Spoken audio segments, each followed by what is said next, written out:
Hi friends, welcome to my channel. ఈరోజు వీడియోలో ఏంటంటే మీకు ఒక వెయిట్ లాస్ సూప్ అనమాట. ఇది తాగితే మీకు చక్కగా వెయిట్ లాస్ అయిపోతుంది. నైట్ టైం మీరు భోజనానికి బదులు దీన్ని తీసుకున్నారంటే చక్కగా బలము ఉంటుంది, అలాగే ఏంటంటే వెయిట్ లాస్ కూడా అయిపోతారనమాట.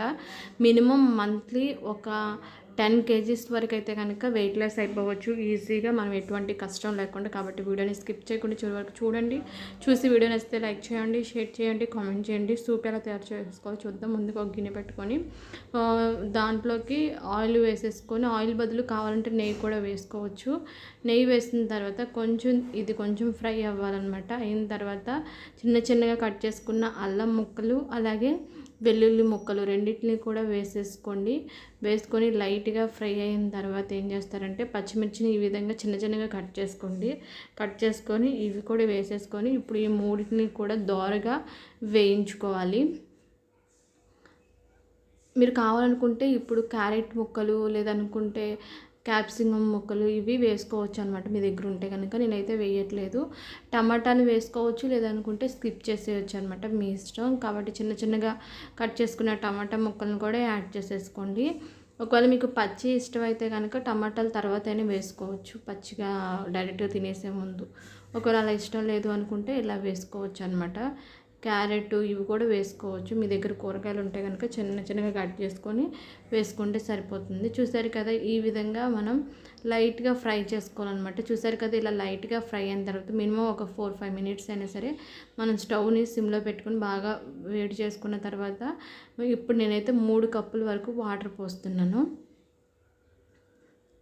మీకు ఎక్కువ కావాలంటే ఎక్కువ వేసుకోవచ్చు. టేస్ట్కి సరిపడా సాల్ట్ వేసుకోండి, కావాలనుకుంటే సాల్ట్ మళ్ళీ యాడ్ చేసుకోవచ్చు. చూసుకొని వేసుకోవాలి సాల్ట్ అనేది. ఇప్పుడు వీటిని మీరు మినిమం ఒక 7-8 minutes అయినా సరే మరిగించుకోవాలన్నమాట. ఈ లోపు ఏం చేస్తారంటే ఒక గిన్నె తీసుకొని 3 కప్పుల వరకు వాటర్ పోసాను కదా, 3 స్పూన్ల వరకు రాగి పిండి ఉంటుంది కదా, రాగి పిండిని మీరు ఒక గిన్నెలోకి తీసుకొని కొంచెం వాటర్ కలుపుకొని ఎటువంటి ఉండలు లేకుండా ఈ విధంగా మొత్తం కూడా బాగా మిక్స్ చేసేసుకోవాలి. రాగి అనేది చాలా మంచిది హెల్త్కి అయితే, నడుము నొప్పికి బలహీనత మొత్తం పోతుంది. తర్వాత మరిగేటప్పుడు ఆ వాటర్ ఏవైతే ఉన్నాయో ఆ వాటర్ మరిగేటప్పుడు ఈ రాగి పిండి కలుపుకున్న వాటర్ని పోసేసి స్టవ్ని సిమ్లో ఉంచుకొని వేడి చేసుకోవాలన్నమాట. ఒక 2-3 minutes అయితే కనుక వేడి చేసుకోవాలి.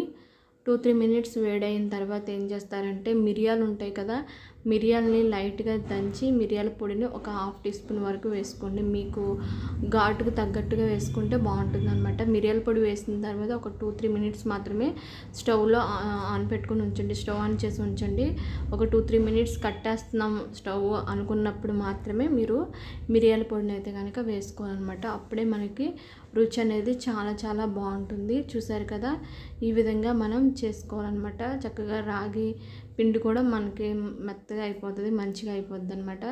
ఇలా అయిన తర్వాత అప్పుడు ఒక 2-3 minutes తర్వాత అప్పుడు మీరు స్టవ్ ఆఫ్ చేసేసుకోండి.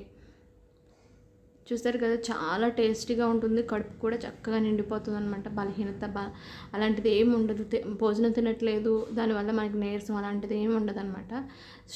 చాలా బాగుంటుంది. తర్వాత స్టవ్ ఆఫ్ చేసుకున్న తర్వాత ఉల్లిపాయలు చాలామంది పచ్చిగా ఇష్టపడతారు కాబట్టి నేను పచ్చిగా వేస్తున్నాను, లేదనుకుంటే ఇందాక మనం తాలింపులోనే వేసేసుకోవచ్చు. ఉల్లిపాయలు తర్వాత చిన్నగా కట్ చేసుకుని ఉల్లిపాయలు అలాగే ఏంటంటే కొత్తిమీరను కూడా వేసేసుకోండి స్టవ్ ఆఫ్ చేసుకున్న తర్వాత. ఇలా పచ్చిగా ఉల్లిపాయలు ఉంటేనే మనకి టేస్ట్ బాగుంటుంది అని చెప్పేసి నేను అలా చేశాను అనమాట. ఇప్పుడు మొత్తం బాగా మిక్స్ చేసేసుకోవాలి. అలాగే నెక్స్ట్ మన రుచికి సరిపడా నిమ్మరసాన్ని యాడ్ చేసుకోండి. ఒక అరచెక్క వరకు నిమ్మరసాన్ని యాడ్ చేసుకుంటే సరిపోతుంది. ఇప్పుడు నిమ్మరసం కూడా మొత్తం కలిపేసుకొని చక్కగా వేడిగా మీరు ఏదైనా ఒక గిన్నెలో తీసుకుని నైట్ టైము డిన్నర్కి బదులుగా దీన్ని తీసుకున్నట్లయితే మనకి వెయిట్ లాస్ బాగుంటుంది అనమాట. ఇందులో వేసిన ఇంగ్రీడియంట్స్ అన్నీ కూడా మన ఒంట్లో ఉన్న కొవ్వుని కరిగించడానికి, బరువు తగ్గించడానికి అయితే కనుక నిజంగా చాలా బాగా ఉపయోగపడుతుంది. త్వరగా వెయిట్ లాస్ అవుతారు. మామూలుగా హెల్తీగా ఉండాలి అనుకున్న వాళ్ళు కూడా దీన్ని తీసుకోవచ్చు అనమాట. హెల్తీ ఫుడ్ అనమాట ఇదైతే. రాగి సూప్ అనమాట, చాలా ఎఫెక్టివ్గా పనిచేస్తుంది. కాబట్టి తప్పకుండా మీరు ఒకసారి దీన్ని తయారు చేసుకొని తాగండి. టేస్ట్ కూడా చాలా బాగుంటుంది. తయారు చేసుకొని తాగిన తర్వాత రిజల్ట్ ఎలా ఉంది ఏంటనేది నాకు తప్పకుండా కామెంట్ సెక్షన్లో కామెంట్ చేయడం మాత్రం మర్చిపోవద్దు. ఓకే అండి, ఈ వీడియో మీకు నచ్చితే ఖచ్చితంగా వీడియోని లైక్ చేయండి, షేర్ చేయండి, కామెంట్ చేయండి, ఛానల్ని సబ్స్క్రైబ్ చేసుకోండి. ఓకే అండి, థ్యాంక్ యూ.